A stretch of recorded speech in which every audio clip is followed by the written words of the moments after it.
Assalamualaikum warahmatullahi wabarakatuh. Salam dan bahagia. Salam guru penggerak. Perkenalkan saya Anita Sri Komalasari SPD dari SMA Negeri 8 Mandau, calon guru penggerak Angkatan 6 Kabupaten Bengkalis Provinsi Riau. Pada video ini saya akan membagikan aksi nyata saya di modul 1.4 Budaya Positif.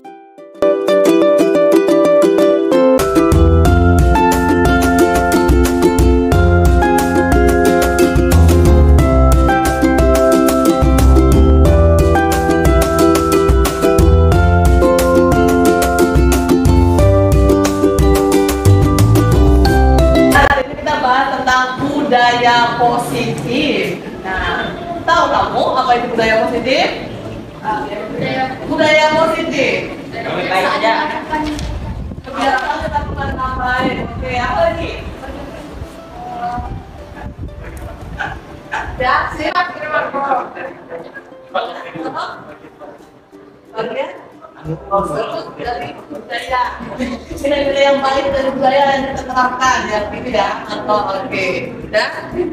Nah, kira-kira tindakan apa yang bisa kita lakukan di kelas ini yang mencerminkan budaya positif? Coba katakannya.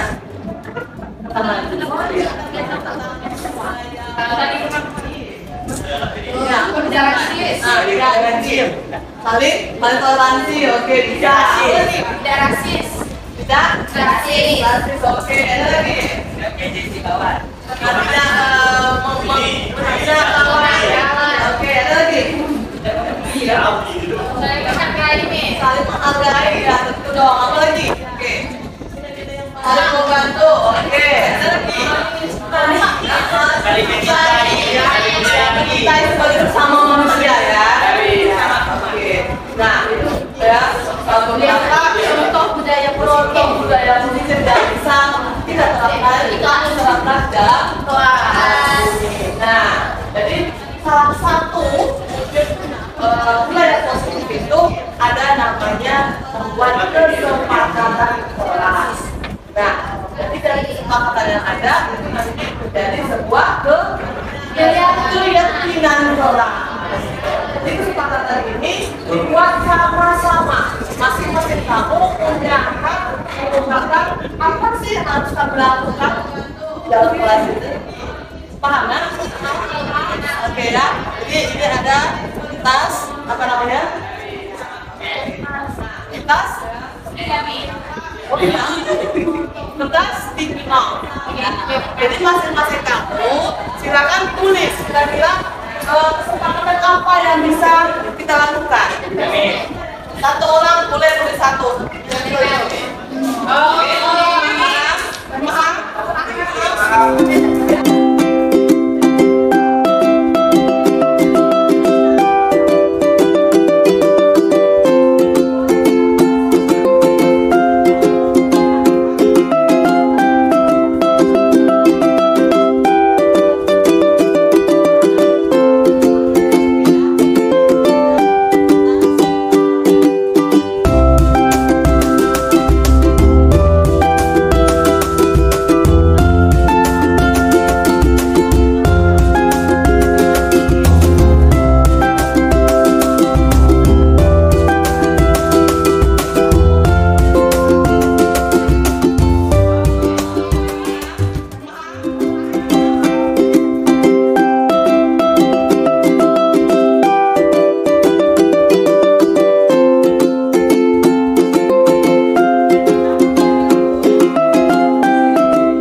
kelas 12 IPS 1 telah membuat kesepakatan kelas yang dijadikan untuk keyakinan yang membuat kami disiplin dengan peraturan kelas dan di sekolah. Keyakinan yang kami buat bersama-sama adalah cermin budaya positif untuk mengatasi permasalahan yang ada di kelas kami, mulai dari ada yang teman tidak memakai seragam sekolah, lambat masuk kelas, dan tidak mengumpulkan tugas tepat waktu. Jika kami melanggar kesepakatan yang ada, maka kami akan merasa malu karena kesepakatan itu kami buat bersama-sama. Sekian, terima kasih. Assalamualaikum warahmatullahi wabarakatuh.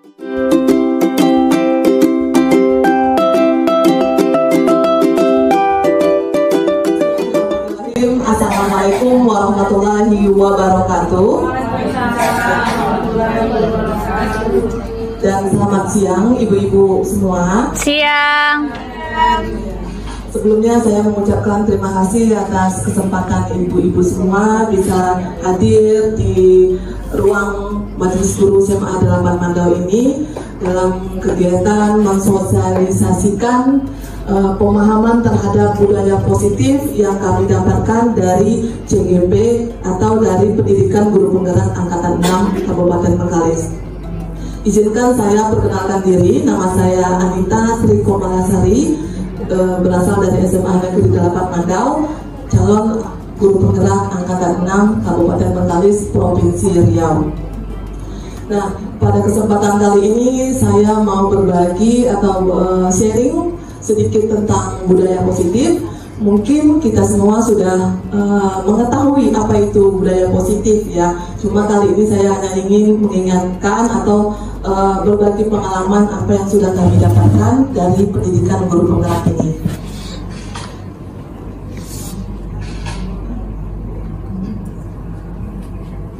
Nah, di sini ada perubahan paradigma belajar. Nah, mungkin sebelumnya kita biasanya itu paradigma yang ada itu teacher center gitu. Nah, tapi dalam beberapa tahun terakhir dengan adanya perubahan kurikulum kita sudah mulai ya menerapkan student center gitu. Nah, sekarang juga ditekankan kembali paradigma yang ada itu menekankan kita untuk bisa menerapkan student center dalam pembelajaran kita gitu. Nah, perubahan paradigma dalam proses pembelajaran yang awalnya berpusat pada guru atau teacher center menjadi pembelajaran yang berpusat pada siswa atau learning center yang sering kita dengar akhir-akhir ini. Diharapkan mampu mendorong siswa untuk terlibat secara aktif dalam membangun pengetahuan, sikap, dan perilaku. Perubahan paradigma ini bukan lagi bagaimana guru mengajar dengan baik, tetapi bagaimana siswa dapat belajar dengan baik. Nah, di sini kita sebagai guru berperan sebagai fasilitator untuk peserta didik kita. Nah, selanjutnya itu ada disiplin. Nah, mungkin bagi rekan-rekan semua sudah tahu apa itu disiplin.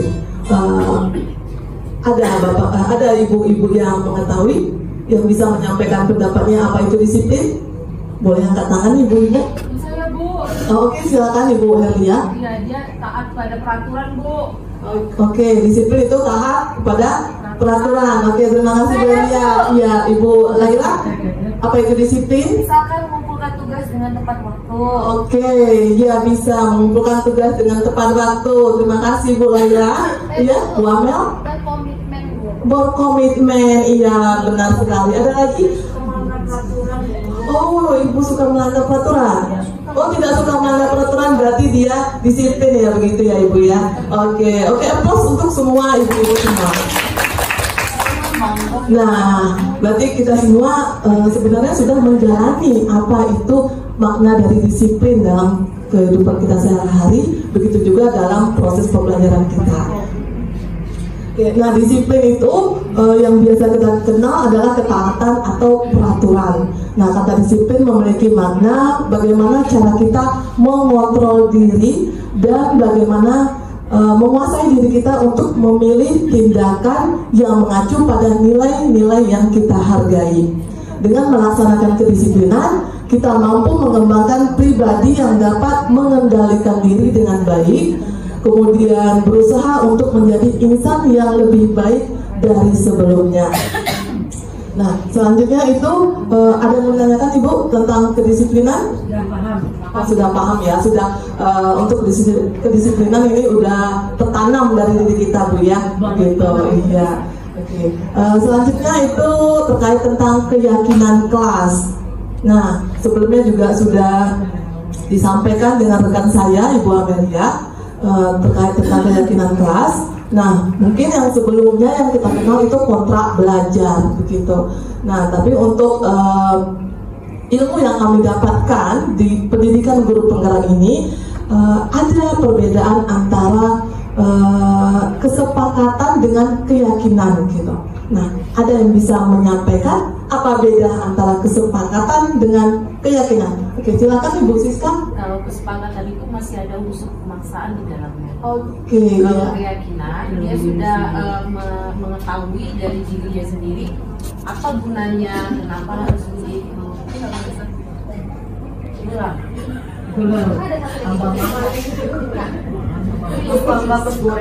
Iya, kalau dia tadi kontrak kesepakatan itu ada sedikit keterpaksaan, ya, karena dia sudah ada keharusan di dalamnya untuk melakukan. Kalau dia keyakinan itu sudah berasal dari mereka sudah tahu apa efek positifnya, apa efek dari negatif dari aturan-aturan yang mereka sepakati. Masya Allah, luar biasa. Kita beri tepuk tangan dulu. Iya, benar sekali. Ya, nah, jadi itu dah dia perbedaan antara kesepakatan dengan keyakinan. Jadi dengan kita menerapkan keyakinan kelas, itu kita berharap memang ada nilai kebajikan yang muncul dari diri peserta diri kita, begitu. Jadi bukan adanya unsur paksaan dari pihak luar untuk melakukan disiplin yang positif, begitu. Oke, silakan Bu Jen. Contoh yang keyakinan kelas yang dibuat dalam satu kelas itu kayak apa? Nah, oke, terima kasih ya Bu Jene. Keyakinan kelas itu seperti biasanya kita membentuknya di awal pertemuan gitu ya. Nah, kita bisa menyediakan mungkin dalam bentuk karton gitu. Boleh nanti pakai sticky note juga. Kita beri kesempatan kepada anak didik kita untuk menyampaikan apa yang mereka ingin terapkan dalam pembelajaran bersama kita gitu. Jadi setiap anak memiliki kebebasan untuk mengungkapkan peraturan apa atau kenyamanan apa sih yang buat mereka bisa mereka lakukan tanpa ada paksaan nantinya begitu. Misalkan tidak terlambat mengikuti pembelajaran kita gitu. Iya, benar sekali ya Ibu Gida, menghargai pendapat teman ketika teman menyampaikan pendapat saat berdiskusi begitu, bisa juga. Kan misalnya nih peserta didik itu kan banyak maunya tuh, terlambat misalnya dispensasi 5 menit, 10 menit. Apakah kita harus mengakomodir semua keinginan mereka? Tentu kan kita cari dulu mana yang win-win solution itu baru menjadi keyakinan kelas bersama. Dan kalau dia ditaruh di papan ada sticky note, tentu kan kita harus sensor lagi nih. Iya, benar sekali. Sensor lagi, tentu kan direkap semua dalam satu bentuk ini gitu. Jadi maksudnya contoh realnya itu yang membedakan dengan kontrak belajar. Kan saya tahunya kontrak belajar itu siswa harus masuk terlambat 5 menit sekian. Nah, yang sesungguhnya keyakinan kelas yang sudah dibentuk itu apa sih bedanya gitu. Kalau proses ininya udah paham bahwa nanti kita akomodir, kita pilih, jadikan konsep, itu bentuknya seperti apa gitu. Oke, terima kasih Bu Jen. Nah, kalau kontrak pembelajaran, kalau dari pengalaman saya itu saya membuatnya biasanya ada KD, kemudian ada minggunya, minggu pertama apa kegiatan pembelajarannya, kemudian didetailkan gitu dan disetujui oleh perwakilan kelas. Nah, itu kontrak pembelajaran yang dulu yang pernah saya terapkan. Namun setelah mengikuti pendidikan guru penggerak ini, kami mendapatkan ilmu tentang pentingnya kita membuat keyakinan kelas bersama anak-anak. Nah, yang pada intinya tetap atas kesepakatan kita bersama-sama anak, bukan kemauan kita sendiri begitu. Nah, jadi setelah kita memberikan kesempatan kepada anak mengungkapkan apa sih yang harus kita lakukan, yang harus kita sepakati bersama dalam pembelajaran kita, Nah, jadi nanti kalau udah semuanya terkumpul di depan di kantor yang sudah terisi sticky note-nya gitu, kita bisa mensortir bersama. Kita minta kesepakatan anak kembali. Nah, yang mana yang sebaiknya yang sanggup kita lakukan bersama anak gitu, demi kenyamanan kita bersama dan keberhasilan kita bersama gitu. Ada lagi Bu Dian? Oke, iya Bu Dona, silakan Bu Dona. Kalau kita Assalamualaikum warahmatullahi wabarakatuh. Waalaikumsalam warahmatullahi wabarakatuh. terima kasih kesempatan yang telah diberikan. Bu Anita, saya mau bertanya, kalau kita berbicara tentang disiplin ini Bu, tanpa ada sanksi tegas Bu, anak tidak akan berubah. Sanksi tegas membuat anak berubah. Jadi saya ingin tahu Bu, karena Ibu sebagai guru penggerak, Kalau guru penggerak, insya Allah jadi guru penggerak. didoakan dulu Bu. Amin ya rabbal alamin. Jadi Bu, setelah saya lihat tadi Bu Amel tampil, Ibu juga tampil kan, kayaknya banyak yang harus ada perubahan-perubahannya Bu ya. Sementara saya pribadi Bu, disiplin itu memang sanksi tegas. Contoh Bu, dalam istirahat anak dikasih tenggang 5 menit, 10-20, dijadikan 10-25 Bu. Kalau anak terlambat, konsekuensinya anak duduk di lantai. Tapi kabarnya seperti ilmu yang Bu dapat itu nggak boleh lagi katanya Bu ya, mental anak kena. Tapi selama saya ngajar Bu, anak enjoy aja. Tapi perubahan 12 lokal, paling satu kelas tuh Bu anak terjadi 1 atau 2 orang Bu Anita ya, anak berubah total, nggak ada lagi yang terlambat dengan sanksi tegas seperti kita komitmen ya 5 menit Ibu kasih tengah waktu, duduk di lantai dengan PD. Tapi proses belajarnya tetap berjalan Bu Anita. Gimana Bu Anita selama mendapatkan ilmu di sebagai calon penggerak ini? Terima kasih. Oke, terima kasih kepada Bu Luna. Saya akan mencoba menjawab semampu saya, sebisa saya terhadap ilmu yang saya dapatkan selama pendidikan ini. Nah, kembali lagi ke poin kita tadi tentang keyakinan kelas. Nah, keyakinan kelas tadi itu kan kita berharap memang ada unsur atau motivasi intrinsik dari mereka sendiri untuk menyepakati tindakan apa yang dilakukan dalam pembelajaran kita begitu. Nah, kita kembali lagi pada konsep KHD ya Bu ya, KHD Dewantara. Nah, di situ kita itu bertindak atau berperan sebagai fasilitator, dan kemudian kita juga harus mengetahui bahwa anak itu punya kodrat gitu loh. Kodrat sebagai anak itu apa? Mungkin selama ini kita agak terabaikan dengan pemahaman menurut Ki Hajar Dewantara, sang pelopor pendidikan tadi begitu. Nah, jadi lebih menekankan tindakan kita itu sebaiknya memang ada pendekatan ke anak, bagaimana anak merasa aman, nyaman begitu, terutama dalam pembelajaran kita tadi gitu. Nah, ya diusahakan juga itu sebaiknya kalau dalam pendidikan menurut konsep KHD itu memang kita menghambakan anak begitu istilahnya begitu ya Ibu Evi ya, menghambakannya. Jadi anak itu kita prioritaskan lah begitu bahasanya itu. Tapi kita sebelum berpindah, kita memang musyawarahkan dulu. Iya benar sekali. Istilahnya Bu, udah komitmen dalam tiap kelas, anak setuju gitu. Ya udah, kalau setuju berarti udah ada kesepakatan antara kita sebagai guru dengan anak-anak kita. Tapi saya tanyakan Bu, karena Ibu udah banyak juga dapat ilmu sebagai calon penggerak, mudah-mudahan lulus. Bu, amin. Jadi Bu, itu tuh memang kalau dalam ilmu yang Ibu dapat itu memang nggak boleh sanksi seperti itu. Dalam pembelajaran kami ini Bu, kembali yang poin yang tadi, kita menjadikan siswa itu memang kita memberi pelayanan kepada siswa. Berarti di mana memberi pelayanan yang baik? Nah, berarti kita melakukan pendekatan, kita melakukan gimana bisa anak kita merasa nyaman gitu dan tentram dia berada di dalam lingkungan kita tadi begitu. Ini masalahnya Bu Anita kan ini masalah disiplin. Kalau masalahnya seorang guru udah jelas motivasi, menganggap anak ini sebagai anak, sebagai teman, anak selalu juga enjoy maunya kamu apa. Iya benar. Kita tegas sebagai guru mampir ya, disiplin gitu. Iya, mungkin ya beberapa ya boleh silakan.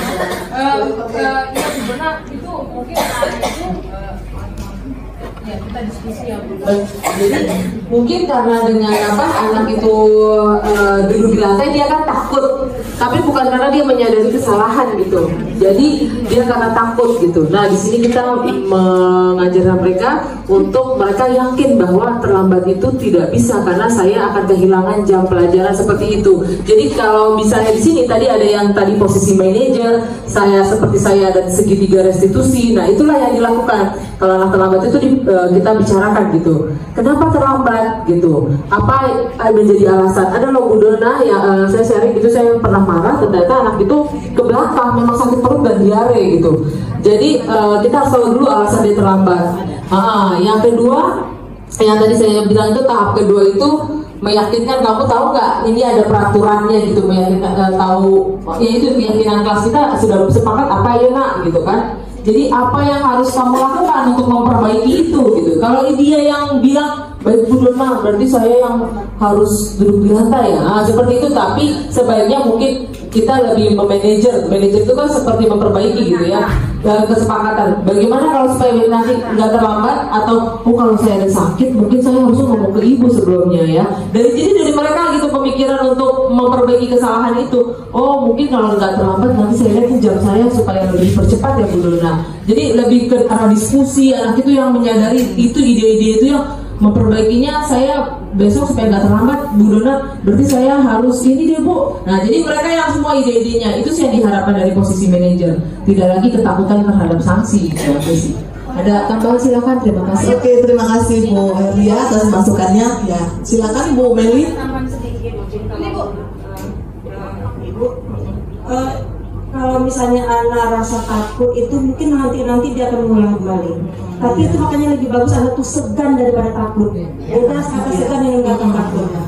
Jadi jangan kita ciptakan ada rasa takut di hati anak. Pasti dia hilang lagi di belakang kita nanti. Itu kan? Iya benar sekali. Terima kasih pada Bu Meli. Bu Herlia. Ada lagi Bu tambahan masukan? Nggak ada. Sudah. Oke, jadi pada intinya budaya positif itu hal utama mewujudkan budaya positif bisa kita lakukan dengan menanamkan sikap disiplin positif sehingga anak merasa aman, nyaman dalam mewujudkan merdeka belajar. Nah, adanya penerapan disiplin positif tadi tentunya sangat berperan munculnya motivasi intrinsik dari pribadi berupa nilai-nilai kebajikan yang diyakini untuk mencapai suatu tujuan seperti sikap menghargai diri sendiri. Nah, saya rasa sekian sharing saya pada kesempatan ini. Mudah-mudahan bisa bermanfaat untuk kita semua. Mudah-mudahan kita juga bisa bekerja sama untuk memajukan sekolah kita dengan menerapkan budaya positif yang ada. Terima kasih atas kesempatan ibu-ibu semua.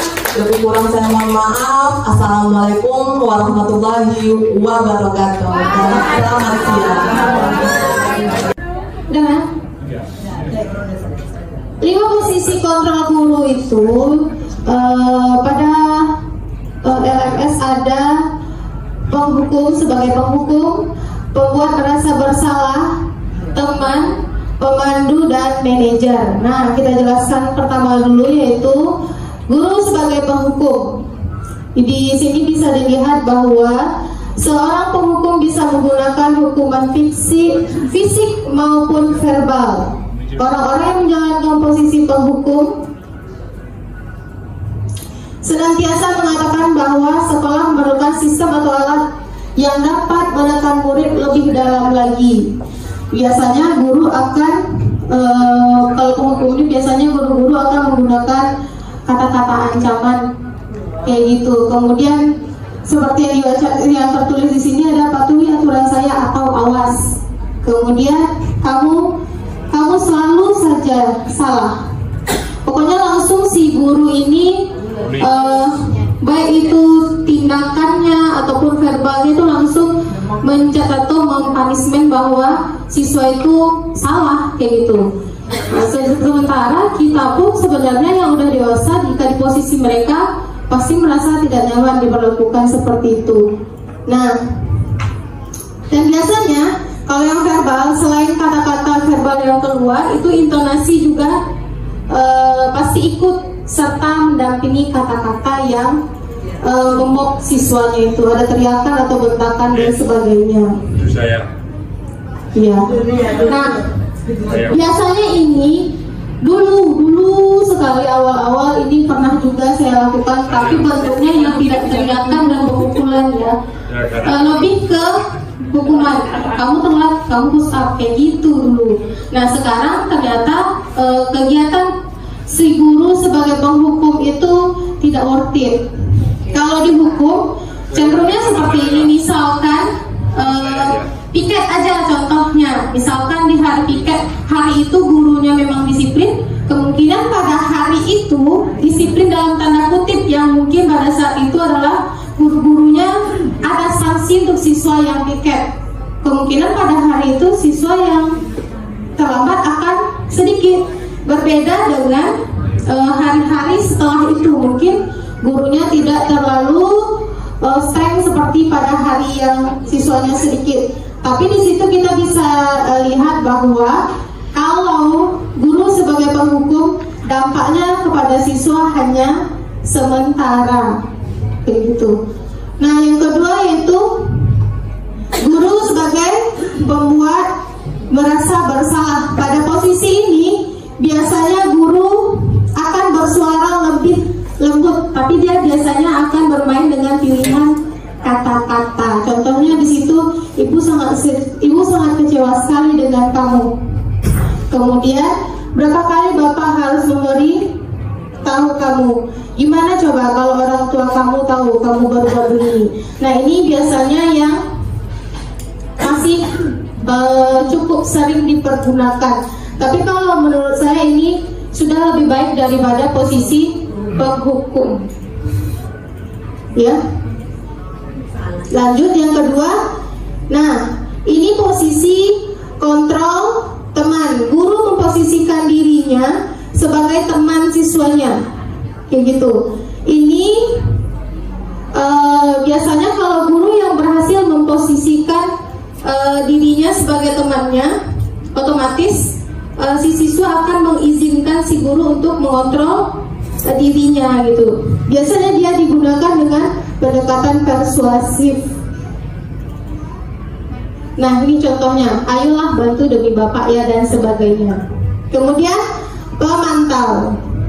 Guru sebagai pemantau ini berarti dia mengawasi. Pada saat mengawasi, kita bertanggung jawab atas perilaku orang yang kita awasi. Posisi pemantau berdasarkan peraturan-peraturan dan konsekuensi. Nah ini biasanya bisa dimasukkan ke pada saat keyakinan kelas dibuat. Keyakinan kelas, kalau kita sekarang bukan keyakinan kelas, sebelumnya namanya kontrak belajar. Nah kalau di IKM kontrak belajar diganti dengan keyakinan kelas. Nah keyakinan kelas itu ya dibuat tidak hanya guru yang buat, tapi bekerja sama dengan siswa dan guru, sehingga ketika si siswa melanggar keyakinan yang mereka buat sendiri dan berkonsekuensi untuk melakukannya, mereka dengan sadar untuk memperbaikinya, kayak gitu Bu. Yang terakhir yaitu posisi manajer. Sebenarnya ini posisi yang paling baik, yaitu posisi di mana guru berbuat sesuatu bersama dengan murid, mempersilahkan murid mempertanggungjawabkan perilakunya, mendukung murid agar dapat menemukan solusi atas permasalahannya sendiri.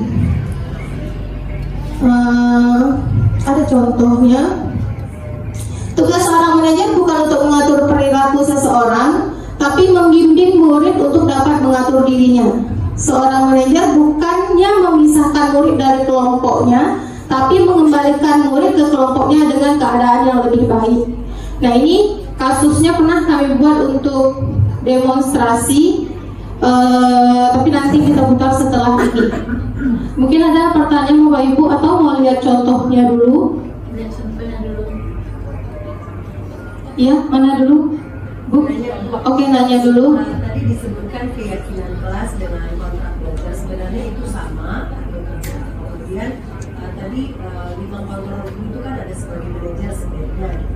Kemudian apa hubungannya dengan peraturan sekolah yang sudah ditetapkan bahwa setiap yang melanggar peraturan itu harus ada sanksi? Apakah tidak bisa diberlakukan kalau keyakinan kelas itu yang hanya disebutkan kamu gini nah ditanya dulu gitu kan, ada proses tidak langsung skor, sementara peraturan sekolah itu pelanggaran ya ada sanksi, ada hukuman, ada skor. Jadi sekolah-sekolah belakang nanti gitu. Jadi bagaimana penerapan realnya di sekolah berhubungan dengan sanksi dan aturan yang sekolah. Oke, terima kasih pertanyaannya Ibu Jenny. Saya akan berusaha menjawab semampu saya, mungkin nanti bisa ditambahkan oleh teman-teman yang lain, CGP yang lain. Jadi sebenarnya sebelum masuk budaya positif ini, kami tuh ada modul belajar tentang visi dan misi sekolah. Nah, jadi sebenarnya situ udah harus ada kerjasama seluruh warga sekolah, kepala sekolah, siapapun lah yang ada termasuk ke dalam warga sekolah. Visi misinya itu harus satu dulu yang pertama. Kemudian tadi pertanyaannya apakah kontra belajar dengan keyakinan kelas itu sama? Nah, sama sebenarnya, cuma namanya aja yang berbeda. Kalau biasanya saya nggak tahu, tapi kalau yang saya dulu buat kontrak belajar itu setelah saya buat kan ada yang pakai KD dan lain-lain. Kalau saya lebih cenderung ke peraturan kayak gitu. Nah, peraturan itu biasanya saya buat, kemudian saya sampaikan ke depan ini mau direvisi bagian yang mana kayak gitu. Jadi sama. Tapi kalau yang ini sebenarnya lebih dianjurkan langsung kayak gitu. Yang pertama kita keyakinan kelas ini kita mau buat apa nih kayak gitu langsung. Tapi kalau yang saya buat waktu itu adalah saya buat dulu, kemudian kalian mana yang mau diganti, mana yang mau direvisi, mana yang mau dihapus kayak gitu. Jadi ada pemaksinan keyakinan kelas, tiap kelas itu berbeda-beda. Iya berbeda sesuai dengan kondisinya mereka maunya gimana kayak gitu sebenarnya. Iya, didiskusikan. Nah, baiknya keyakinan kelas yang sudah kita sepakati dengan kelas itu tuh ada bukti fisik dan ditandatangani. Terus pertanyaan lagi Bu, bagaimana peraturan sekolah? Nah, sebenarnya setelah itu terjadi antara guru dengan warga sekolah pun harus ada yang namanya kesepakatan sekolah atau komitmen sekolah. Jadi nggak bisa hanya antara guru dengan siswa aja, tapi antara guru dan warga sekolah juga harus ada aturan yang harus disosialisasikan juga kepada siswa dan orang tua. Nah, seperti itu pemahaman saya. Jadi sekolah udah punya visi sendiri nih, iya, jalan sendiri nih. Jadi kan yang guru lakukan dikasihkan dengan sekolah. Kira-kira solusinya apa gitu supaya kami pun yang tidak dapat ilmu itu bisa mempraktekannya kepada anak kami, karena rata-rata kami itu sebagai guru penghukum, pemantau, kayaknya manajer itu agak lama di prosesnya gitu kan. Jadi yang cepatnya ini kerjakan. Jadi supaya semua bergerak gitu kan, ada baiknya bahwa CGP ini kan ada aksi nyata kami berpengaruh kepada kami dan mungkin bisa disuarakan di sekolah kesiswaan, terutama misalnya yang berhubungan dengan sanksi-sanksi dan hukuman. Iya, sebenarnya seperti itu ya Bu Jenny.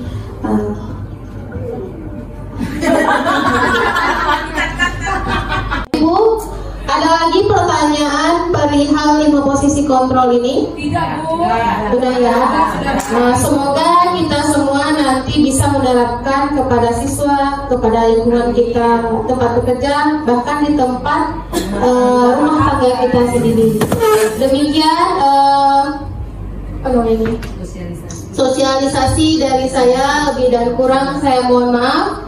Wabillahi taufiq wal hidayah. Wassalamualaikum warahmatullahi wabarakatuh. Selamat siang Bapak Ibu hebat, salam dan bahagia. Selamat siang. Saya Herlia Septina SPD dari SMA Negeri 8 Mandau, Kabupaten Bengkalis Riau. Fasilitator saya Ibu Hermiati Badrun dan PP saya adalah Ibu Saidi. Saya akan memberikan atau sharing informasi atau akan sharing tentang segitiga restitusi, dan kita akan setelahnya melakukan sesi tanya jawab. Terima kasih.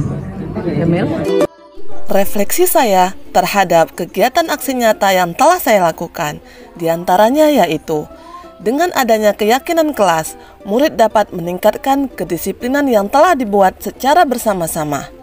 Sebagai guru, perlu menerapkan posisi kontrol yang berpihak pada murid, agar keyakinan kelas dapat berjalan dengan baik. Dan saya akan terus menerapkan praktik baik saya terkait budaya positif, baik di kelas maupun di lingkungan sekolah, dan bersama-sama dengan warga sekolah menumbuhkan budaya positif. Adapun rencana perbaikan untuk implementasi ke depannya, yaitu setelah menerapkan aksi nyata pada modul 1.4 tentang budaya positif ini, saya akan berusaha memaksimalkan penerapan budaya positif di kelas dengan menanamkan sikap disiplin positif, sehingga murid saya merasa aman dan nyaman dalam mewujudkan merdeka belajar. Dan saya akan memberikan pemahaman baru lainnya yang saya dapatkan dari pendidikan guru penggerak ini kepada murid maupun rekan lainnya, serta berusaha untuk menempatkan diri pada posisi manajer dalam tiap permasalahan. Sekian dan terima kasih. Salam dan bahagia. Salam Guru Penggerak.